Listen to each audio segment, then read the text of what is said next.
All right. Still connecting.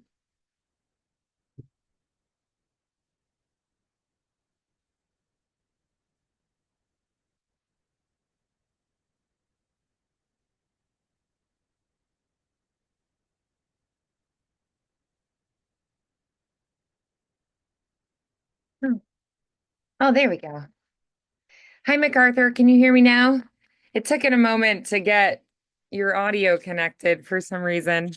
I think you should be able to hear me now. Can you hear me better now? Yes. Ah, Yes. Can there you we hear go. me? Okay. Yes, I can. Perfect. Yeah, sometimes it just takes it a moment to get us fully connected. It was like you were in here, but it was still doing the loading thing. So good. I'm glad we got connected. We're in here. Sorry for the delay. I have a puppy right It's now. okay. He's It's fine. being It's all good. demanding. So I gave him things to play with. All righty. So, how have you been? I know you've had a lot going on. So, how are things? Are you kind of back to normal at this point? I know you had a lot with, just hurricanes and life. And so, how are you doing? I'm doing good. I'm doing good. I feel like everything's kind of getting back to normal, I would say. Yeah. Uh, Not quite it's there yet. I yeah. know it takes a while to get everything, fully back to, I mean, and it might never be exactly back to where it was. It might be more of a moving forward thing. Um, so I hope that you feel like things are going well and that, you're moving in the right direction, that things are improving. So how is your voice feeling? I know it's getting into that season where people have allergies, they have colds, flu season, and even just it getting colder can make us be like sniffly and coughy. So, um, how is your voice feeling? It's feeling all right. I mean, like every now and then I have to go and get like those honey type Oh, cough sure, drop things where you can yeah. just like Hmm. put them in. Yeah. But I mean, other than that, it hasn't been anything too crazy yet. So Yeah. Okay, well, that's good to hear. Yeah, like you'll just get a tickle in your throat and you'll be like, maybe I should go like get some honey lozenges, just, yeah, care for your voice a little bit more. yeah. Just trying. Yeah. Okay, well that's good. And well those are great too because it's almost like a natural gentle body detox. Like honey is kind of a magical thing. So it'll soothe your throat, but it also is kind of like a natural body disinfectant. So yeah, that's awesome. Good. I'm glad that those are helpful to you. I love them too. So that's fun. All right. So then what would you say for today as we dive in? What are some of the things that you would really like us to focus on today that you're kind of, thinking of as your goals for this week? I would definitely say like kind of for like the book, like kind of going into like that chapter two, Hmm. Savannah, because I've kind of just Yeah, like read over it. I haven't really like sure. voiced over it or anything. I kind of just like read over it, Sure, absolutely. Yeah, and so just then diving into, getting that where we want it to be. I love it. All right. So then why don't we have you take just that first chunk of it, like one paragraph about, and we'll focus on like small chunks of it and we'll kind of polish each chunk up as we go. copy that. Savannah, Georgia, is a city of unparalleled charm and beauty, known for its historic district, antebellum architecture, and oh man, I so ran into a word I did not know. Oh, that's okay. No worries at all. So I can have it open on my side, but sometimes it's easier if we just so that I can see exactly what you're looking at. Can I have you share your screen? And that way I can see exactly the areas that you're looking at in the script because I was still getting the PDF opened up. Um, but if you want to just share the screen, then I'll just see exactly what you're reading off of. But I can also open it on my side too. So let me How see. do I share my screen? Oh, perfect. Yeah. At the bottom, there's more. And then there's like a circle with three dots. And then you're going to click on share. It's the green box at the top with the arrow and it says share. There's also a shortcut that's like the up arrow plus the command plus S on my computer, but you might, I don't know, sometimes it's a different one.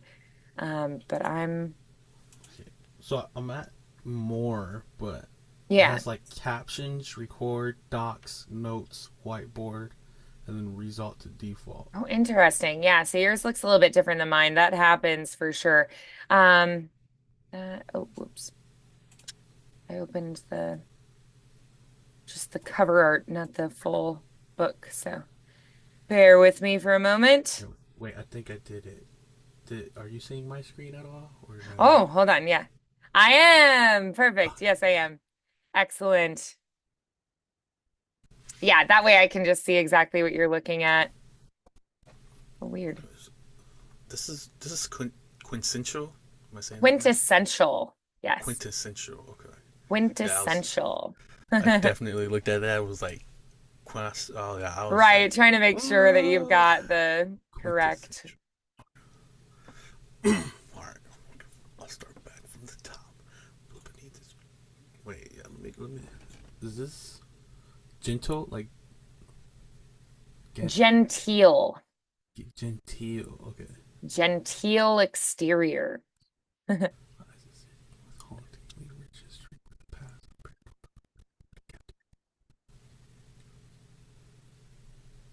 Yeah, it is always fun to see the different words because a lot of the time in writing, it's going to be different words than what we would typically just say if we were speaking. My student Charlie yesterday was running into that where, oh, what were some of the words? It was words that were so close together, and he would like flip flop or almost like a dyslexic thing where he'd rearrange the letters and like realty instead of reality was one of them. He Mm, kept wanting to say reality and it was realty. And I was like, well, you probably don't say realty in your everyday life very often. That would be unusual. yeah. So that I feel like is pretty normal that you would run into that and you go, that's It, kind it, of a funky thing that I don't typically say. Like most people wouldn't need to say realty in their everyday life unless they are a right. realtor. So I But feel this, like that's kind of a I also funny think thing. like saying it out loud is different because like reading it, I feel like my brain kind of just like masked over the words or like used a word I Yeah. kind of knew. So it's like quintessential. I was like Quintessential. Yeah. quintessential. Yeah, that's not a word like, that you would typically say. I feel like that's more a word you would read. Quintessential. I'll start from the top. Yeah, let's try it again. Savannah, Georgia is a city of unparalleled charm and beauty, known for its historic district, antebellum architecture, and quintessential southern hospitality. But beneath its gentle exterior lies a city with a hauntingly rich history, where the past and the paranormal coexist in a captivating dance of elegance and eerie encounters. And this chapter will delve into the captivating stories of Savannah, a place where the supernatural weaves its enigmatic tapestry amidst the moss draped oaks and cobblestone streets. Nice. Okay, well, we're off to a great start, definitely. So then, um, I like that you're getting this like deep, low, rich, warm, kind of smoky, husky kind of sound here. Um, that definitely lends itself towards that sort of like spookier tone quality. So is it feeling sustainable to you? Like, is it feeling like you can keep that and maintain that it's not too fatiguing?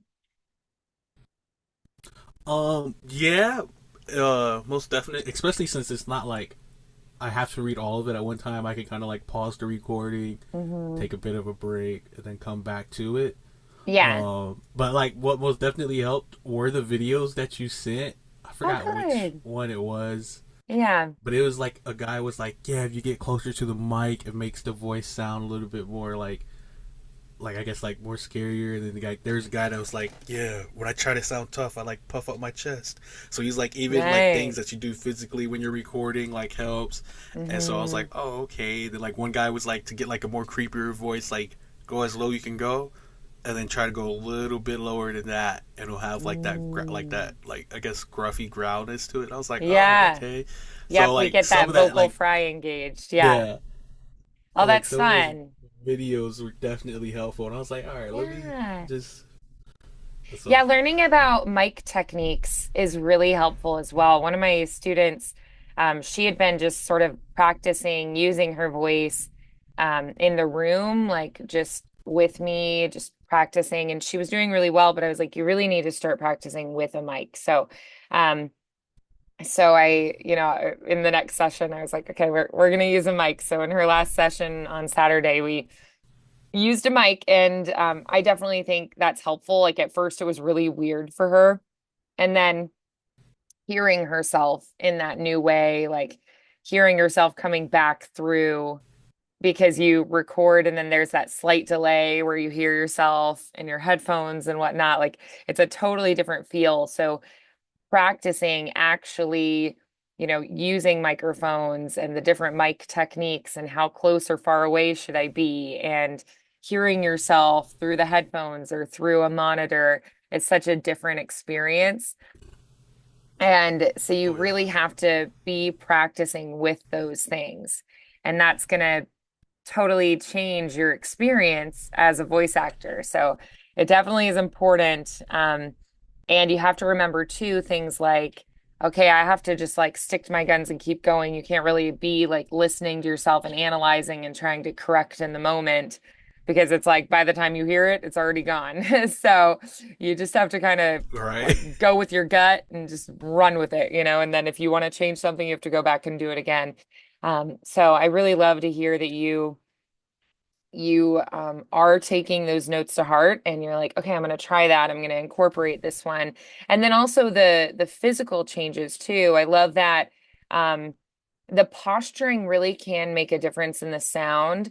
So sometimes thinking of yourself, incorporating some of the physical acting traits that can help. Um, so for instance, like for Charlie, he's a lot more physically free when he's standing than if he's sitting recording. And so I'll set him up with like a tall stand so that he's a little more free with his body, and like put the words up higher for him. And then that way he can like make facial expressions, change his posture. He can like cross his arms or gesture. And that really helps him to get that quality, whatever he's going for. So I really love that you took the note of like, okay, puff up your chest, things like that. But also that puffing up your chest is a way to get that rib cage lifted and open. And so then you're going to get the costal breathing engagement, and that helps with the different kinds of things, like different breathing techniques work better for different individuals. But then also for me, I use like three different breathing techniques, and it depends on where in my range of my voice I am at that moment when I use the different breathing techniques. And so you find what works best for you. So I love that you were like, okay, I'm going to take that note and experiment with that. And then you found a couple that you were like, these work really well for me. A lot of using your voice is experimenting and finding what works best for you, what serves you best. There are tools that people have given me that I like very rarely use, because maybe they work better for somebody else than for me. And maybe I have students that they work better for than for me. But then I still have those tools if I Yeah, need them. They're there. Um, but yeah, we have certain ones that we'll use all the time, and it's like you as an individual will find that it's like these techniques are just so useful for me as an individual. So I love that you've had a couple that you were like, ooh, that really changes things. So that's really cool to hear. I love that. Yeah, you can really get like soft and low and get like up close to the mic, and it does give this very like ominous It's almost like somebody sneaking up on you and like whispering in your ear, like, boo, you know? Yeah, So that's yeah, I feel awesome. that. Yeah. And the big booming quality that he's helping you to find your chest resonance with that. And also the breath support from the costal breathing. So I love that. That's awesome that you got those good insights. And even if you're not always sure like why they're effective, if you're like, ooh, that worked for me, it still can be helpful. So that's awesome. I love it. Very good. Okay, so I think for here, because we do have some words that are kind of funky, I usually will take spots like that and just say them a few times. So I might go like unparalleled charm and beauty, unparalleled charm and beauty, unparalleled charm and beauty, unparalleled charm and beauty, unparalleled charm and beauty. So I'll do it like 3 to 5 times, then I'll go to the next spot, like antebellum architecture, antebellum architecture, antebellum architecture, quintessential Southern hospitality, quintessential Southern hospitality, quintessential Southern hospitality, quintessential Southern hospitality, right? Genteel exterior. And I'll just say those little spots, paranormal coexist, right? Um, eerie encounters, and I'll just say them a few times. Enigmatic tapestry, like finding spots that seem like kind of unusual words that I don't say very often and just say them like 3 to 5 times, kind of like a tongue twister, just to really conquer the articulation. And then I'll go back and try to read it in context again, and that'll be really helpful. So, what would you say are the spots that you're like, oh, this spot that are kind of tricky for you? Um, Most definitely quintessential Southern Yeah. hospitality. That is a Uh, tricky one. So let's try that one like five um, times. and quintessential Southern hospitality. Quintessential Southern hospitality. Quintessential Southern hospitality. Quintessential Southern hospitality. Quintessential Southern hospitality. Quintessential. It sounds so weird just coming out of my mouth. It does, doesn't it? Quintessential. Yeah, Southern Quintessential. hospitality. Quintessential. And then like another one would be like genteel exterior, just in a sense to like not say gentle because I want to say gentle so bad. Yeah. Be like gentle Genteel. exterior, Yes. genteel exterior, It's genteel giving us that exterior. sort of like ambiance, that like Southern hospitality, and like bringing your neighbors spicy jellies and things, pepper jelly. A basket of pepper jelly to welcome them to the neighborhood, that kind of, and they're like, oh, bless your heart, right? This, oh, you must come Mm. over sometime soon for dinner. That whole, like, it's that whole I Southern feel you on that. hospitality, like it's creating the ambiance. Yeah. Yep. And And they then I'd in probably Savannah too, say, like you have a lot of historic architecture still there, so you still have a lot of the like historic buildings and things. So, and then I think too, like the plant life is so unique too. So it has a very specific feel to it. Um, and so it's trying to let people sort of feel like the moss draped oaks, cobblestone streets. Like it feels like you stepped back in time, kind of, and it's creating that ambiance. So I would say you can slow down a little bit with it too. And then you don't have to be as scared of those tricky word places because you have a little more time to think about what's coming and also a little more time to articulate.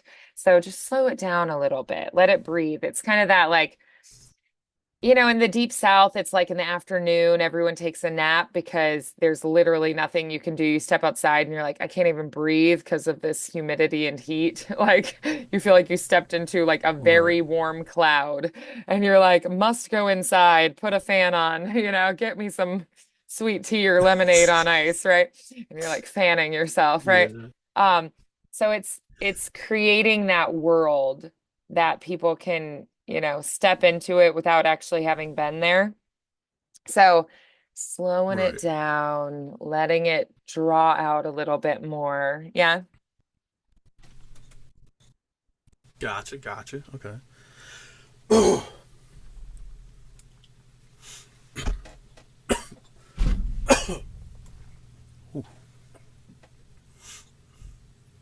Savannah, Georgia is a city of unparalleled charm and beauty, known for its historic district, antebellum architecture, and quintessential Southern hospitality. But beneath its genteel exterior lies a city with a hauntingly rich history, where the past and the paranormal coexist in a captivating dance of elegance and eerie encounters. In this chapter, we'll delve into the captivating stories of Savannah, a place where the supernatural weaves its enigmatic tapestry amidst the moss-draped oaks and cobblestone streets. Nice. Very good. How did that feel? It felt good, and it definitely felt, I guess, easier on my throat in a sense of Yeah. it didn't feel like it had to rush that next I guess Mm, vocalness into the next word, to where it's yeah. kind of get a little air. Okay, now go into it. Yeah, that's awesome. I love to hear that. All right, good. Yeah, you can, I think like slowing down your breaths, embracing the pauses, letting it flow a little bit more slowly.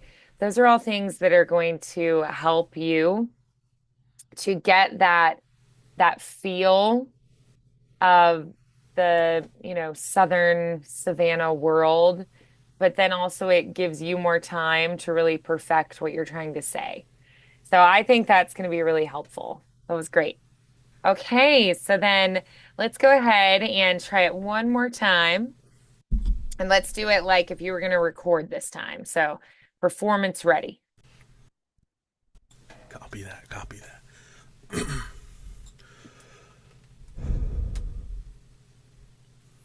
Savannah, Georgia is a city of unparalleled charm and beauty, known for its historic district, antebellum architecture, and quintessential Southern hospitality. But beneath its genteel exterior lies a city with a hauntingly rich history, where the past and the paranormal coexist in a captivating dance of elegance and eerie encounters. In this chapter, we'll delve into the captivating stories of Savannah, a place where the supernatural weaves its enigmatic tapestry amidst the moss-draped oaks and cobblestone streets.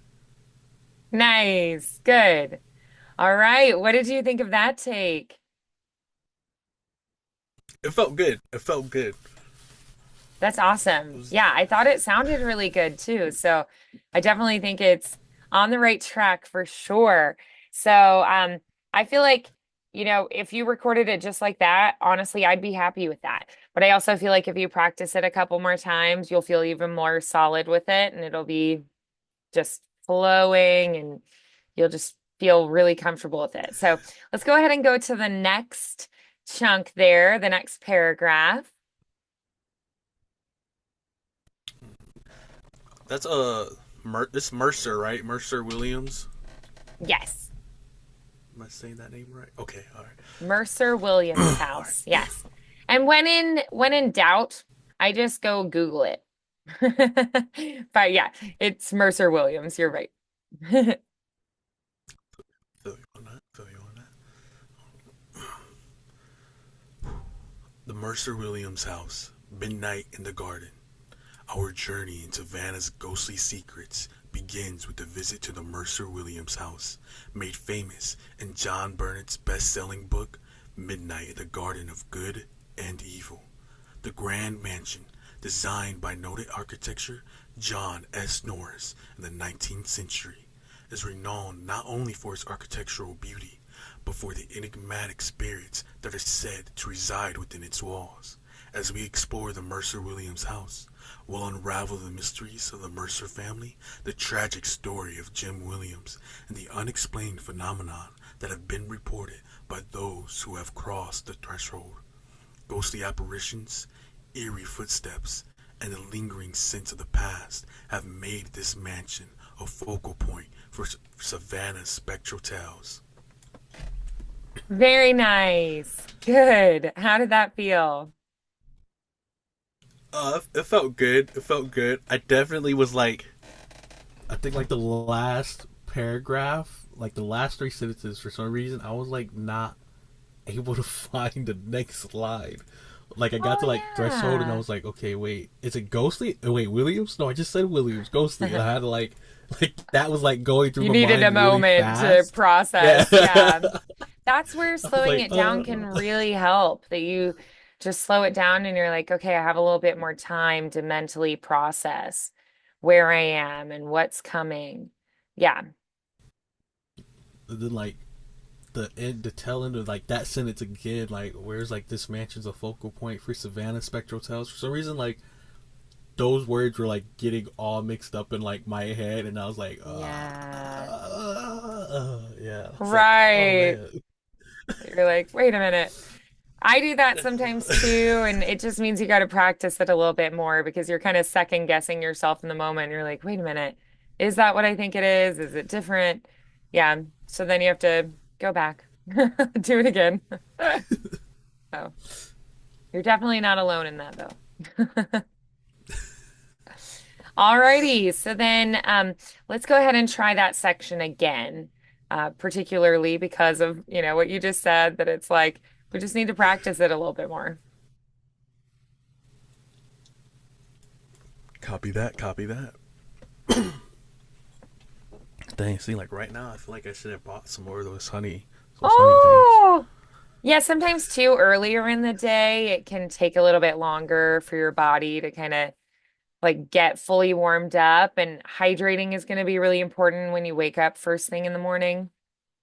So, you also might consider having a humidifier running like while you're sleeping, like next to your bed or something, and that's going to help a lot too. So just a thought that could be something that you incorporate just into life, you know. That can be really helpful because then Gotcha. you wake Gotcha. up and it's like your vocal folds are already hydrated, and they're like they've been getting the moisture that they need. So just a, suggestion. I feel you on that. I feel you on that. Okay. Got this. Got this. The Mercer Williams house, midnight in the garden. Our journey into Savannah's ghostly secrets begins with a visit to the Mercer Williams house, made famous in John Burton's best-selling book, Midnight in the Garden of Good and Evil. This grand mansion, designed by noted architecture John S. Norris in the 19th century, is renowned not only for its architectural beauty, but for the enigmatic spirits that are said to reside within its walls. As we explore the Mercer Williams house, we'll unravel the mysteries of the Mercer family, the tragic story of Jim Williams, and the unexplained phenomenon that have been reported by those who have crossed its threshold.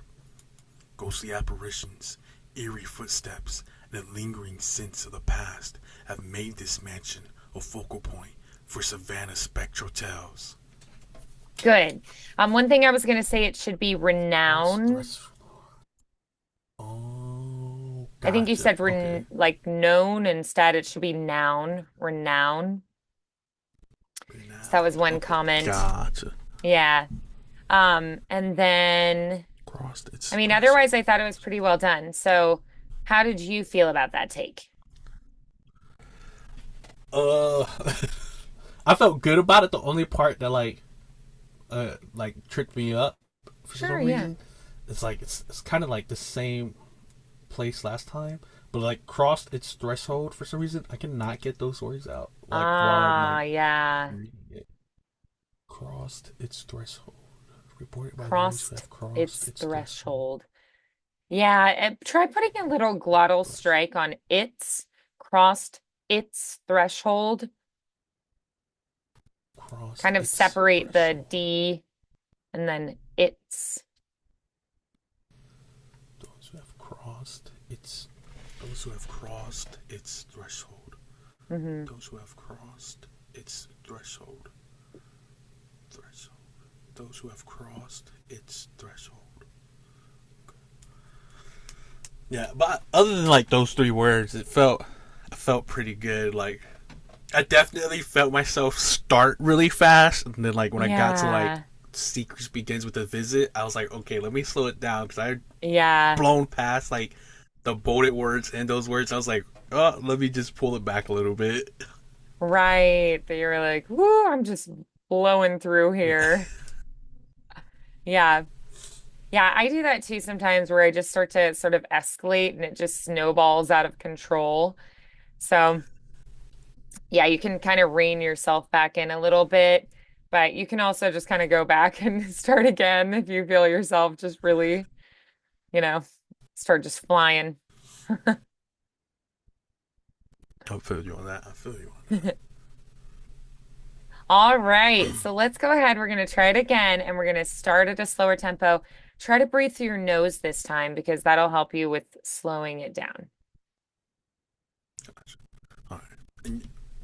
And, renowned, right? Renowned. Renown, Did I say that yes. right? Renowned. Renowned. Okay.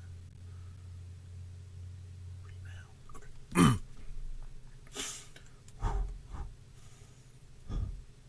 The Mercer Williams house. Midnight in the garden. Our journey to Savannah. Blah, blah, blah. That's okay. Try again. Got it. The Mercer Williams house. Midnight in the garden. Our journey into Savannah's ghostly secrets begins with the visit to the Mercer Williams house, made famous in John Burnett's best-selling book, Midnight in the Garden of Good and Evil. This grand mansion, designed by noted architecture John S. Norris in the 19th century, is renowned not only for its architectural beauty, but for the enigmatic spirits that are said to reside within its walls. As we explore the Mercer Williams house, we'll unravel the mysteries of the Mercer family, the tragic story of Jim Williams, and the unexplained phenomenon that have reported by those who have crossed its threshold. Ghostly apparitions, eerie footsteps, and a lingering sense of the past have made this mansion a focal point for Savannah spectral tales. Nice. Good. That was better. Did you feel better about it? Yeah, yeah, but I'm definitely like, that section needs practice. That's okay. Let's do it again then.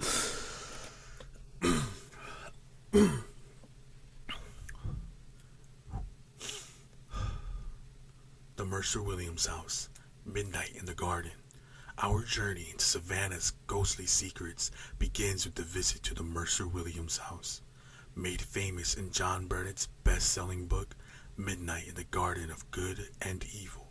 This grand mansion, designed by noted architect John S. Norris in the 19th century, is renowned not only for its architectural beauty, but for the enigmatic spirits that are said to reside within its walls.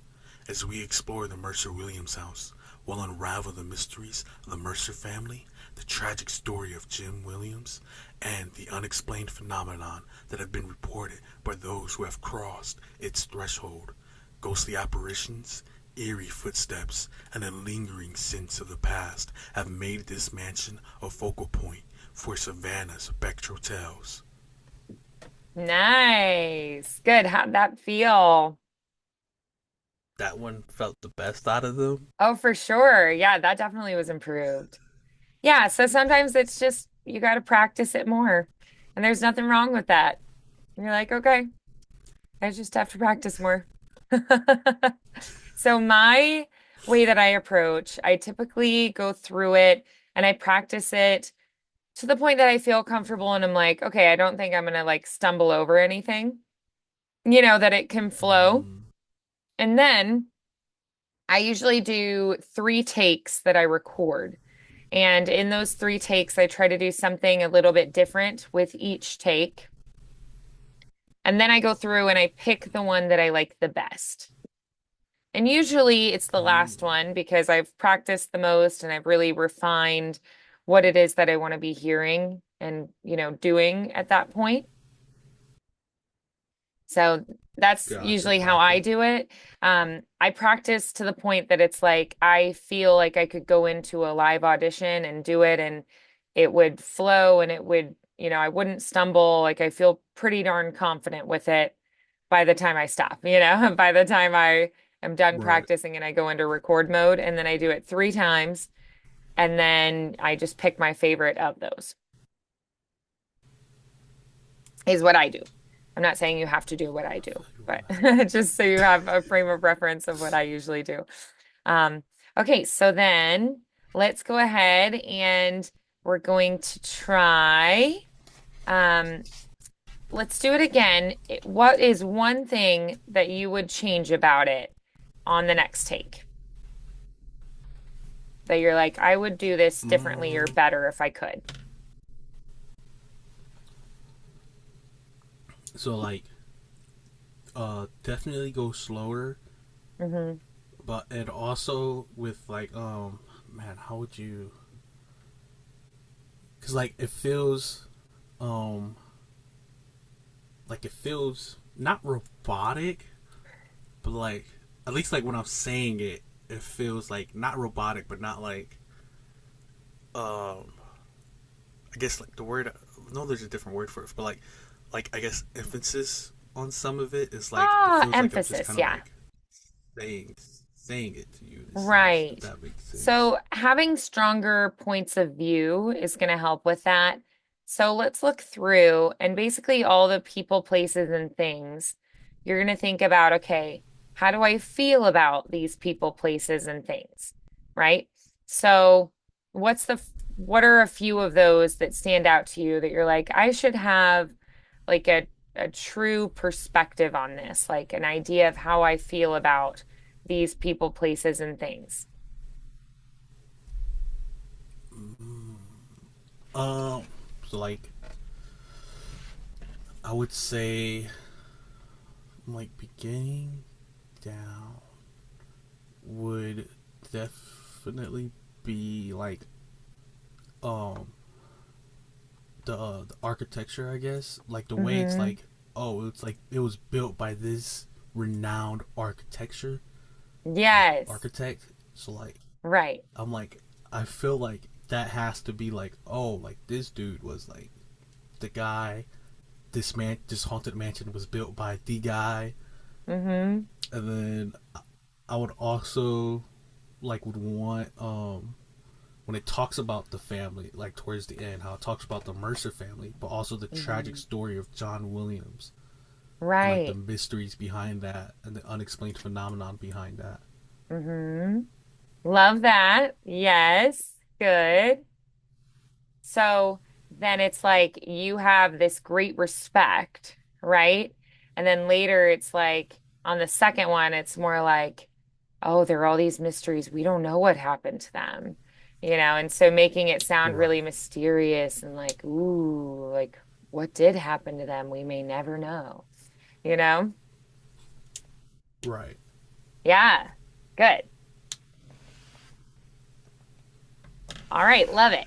Okay, so let's try it again, thinking about those strong points of view.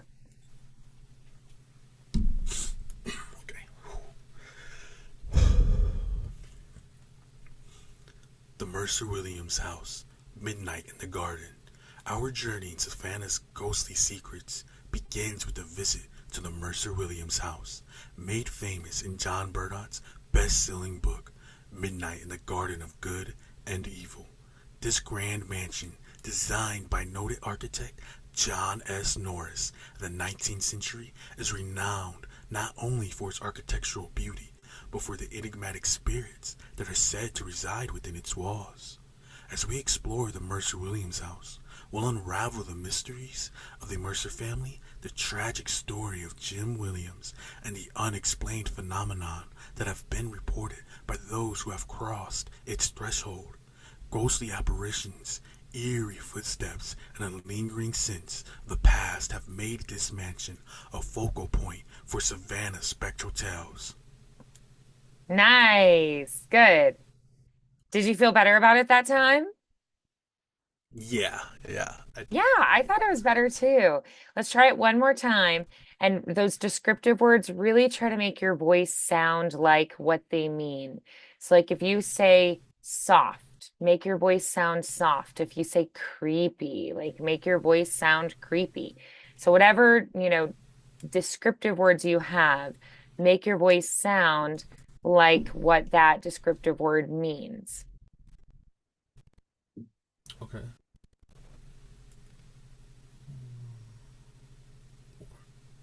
Okay. I got you.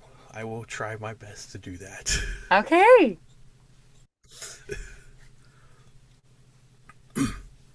The Mercer Williams house, midnight in the garden. Our journey into Savannah's ghostly secrets begins with a visit to the Mercer Williams house, made famous in John Burdot's best-selling book, Midnight in the Garden of Good and Evil. This grand mansion, designed by noted architect John S. Norris in the 19th century, is renowned not only for its architectural beauty, but for the enigmatic spirits that are said to reside within its walls. As we explore the Mercer Williams house, we'll unravel the mysterious of the Mercer family, the tragic story of Jim Williams, and the unexplained phenomenon that have been reported by those who have crossed its threshold. Ghostly apparitions, eerie footsteps, and a lingering sense of the past have made this mansion a focal point for Savannah spectral tales.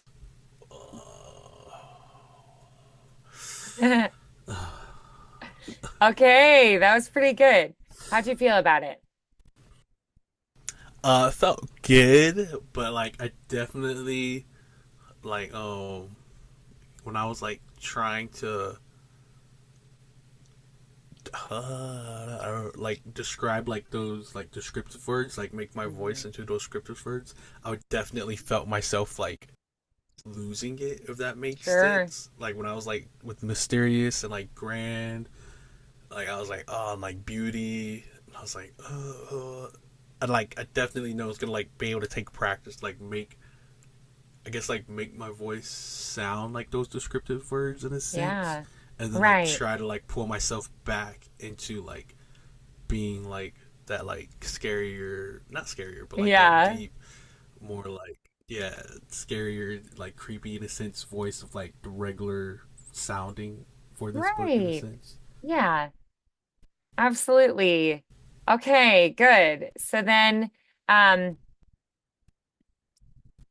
so what would you say are maybe the ways that you can make your voice sound different to be able to express the different meanings of the words? Like, what are the things you can think of that will change your voice to sound like that? Like, if it's something that's really positive, maybe you like perk your voice up a little bit more, you know? If it's something that's like Mm. negative, maybe you like drop and we're like, "Meh," like grumpy about it.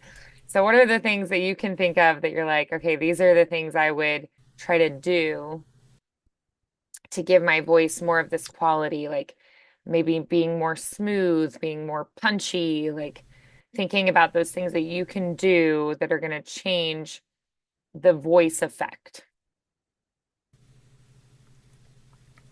Um, so like I guess like for grand, I would like not linger on the word, but Sure. like emphasize it more and like kind of go like a little bit not louder, but like I wouldn't say like dramatic either, but like more like I guess like an infant like emphasize it Mm-hmm. more and have like a more like point on like grand, like if they were to hear any word they would hear grand in a Mm-hmm. sense, like they know like I said grand, like no matter like no matter how I said it they would know I said a grand.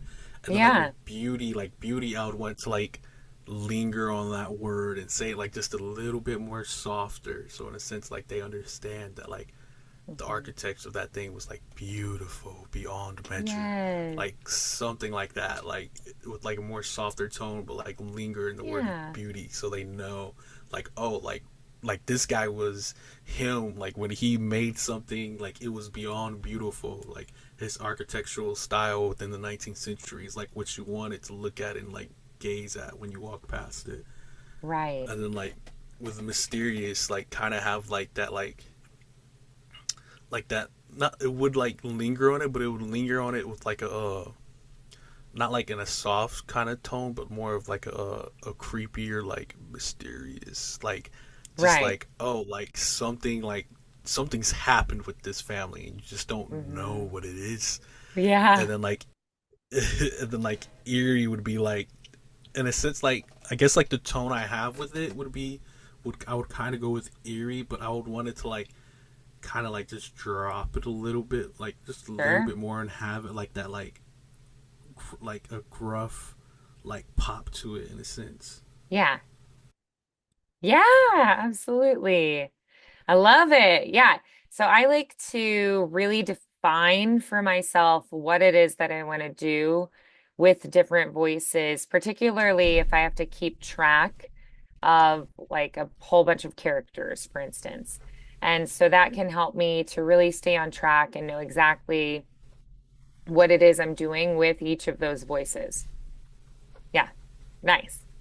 All right, good. So then, um, good. Let's try that section one more time. Copy that. Copy that.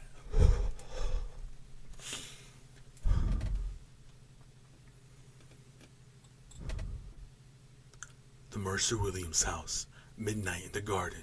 Our journey into Savannah's ghostly secrets begins with a visit to Mercer Williams' house, made famous in John Barrett's best-selling book, Midnight in the Garden of Good and Evil. This grand mansion, designed by noted architect John S. Norris in the 19th century, is renowned not only for its architectural beauty, but for the enigmatic spirits that are said to reside within its walls. As we explore the Mercer Williams house, we'll unravel the mysteries of the Mercer family, the tragic story of Jim Williams, and the unexplained phenomenon that have been reported by those who have crossed its threshold. Ghostly apparitions, eerie footsteps, and a lingering sense of the past have made this mansion a focal point for Savannah's spectral tales. Nice. Very good. How'd that feel?